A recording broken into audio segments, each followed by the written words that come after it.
जब आप रोते हैं तब आत्मिक संसार में क्या होता है? वीडियो को अंत तक देखिएगा। मैं एक सवाल पूछूंगा और सही जवाब देने वालों में से 3 जन में से 2 जन को मेरा किताब दिया जाएगा और किताब आपको बाय पोस्ट आएगा। चलिए वीडियो में चलते हैं।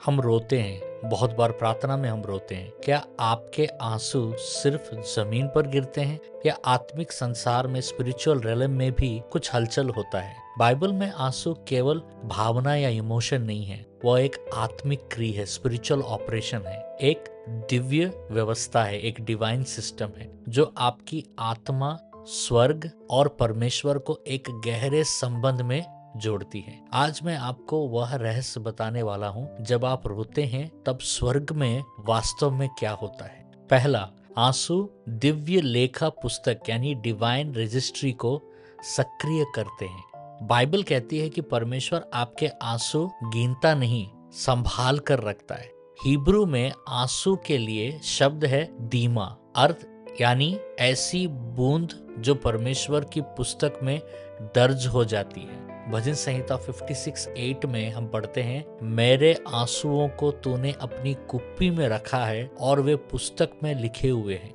इसका मतलब स्वर्ग आपके आंसू रिकॉर्ड करता है, देवदूत गवाही बनते हैं, आपकी आत्मा स्वर्ग के साथ तालमेल में आ जाती है जब आप रोते हैं। यह सिर्फ रोना नहीं है, आत्मिक प्रमाण यानी स्पिरिचुअल एविडेंस बन जाते हैं आपके आंसू। दूसरा, आंसू गहरी आत्मा के द्वार है, डीप स्पिरिचुअल गेट को खोलती है।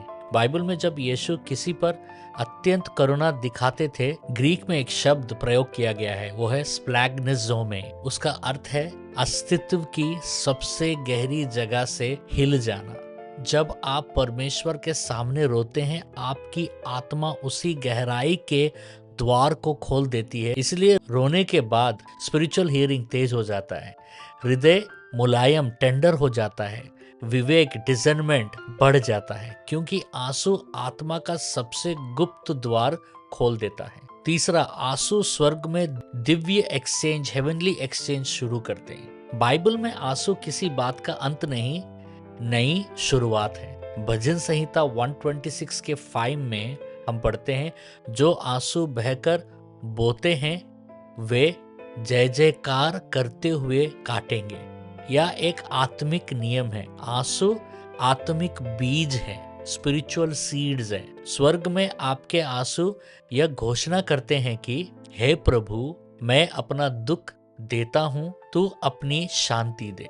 और ये एक्सचेंज तुरंत शुरू हो जाता है। इसलिए आंसू कमजोरी नहीं है, वे युद्ध का हथियार या स्पिरिचुअल वेपन है। इसलिए याद रखिए कि आपके आंसू व्यर्थ नहीं हैं, वे आत्मिक संसार को हिला देती हैं। इसलिए चलिए आज मेरे साथ ये प्रार्थना कीजिए। हे पिता, मेरे हर आंसू को तू अपने सामर्थ्य में बदल दे, मेरी टूटन को अभिषेक बना दे, मेरी आत्मा को अपने हृदय के साथ जोड़ दे।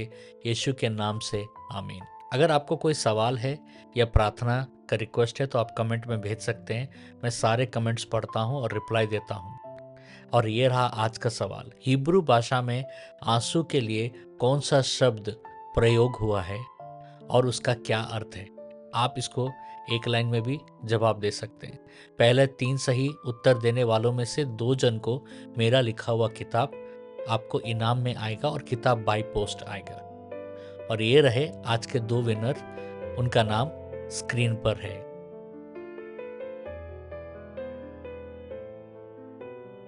और एक बात याद रखिए कि शुक्रवार को लाइव प्रार्थना हमारा चलता है 9:30 से 10:30 बजे सुबह ह्यूस्टन के समय में और 9 से 10 भारत के समय में।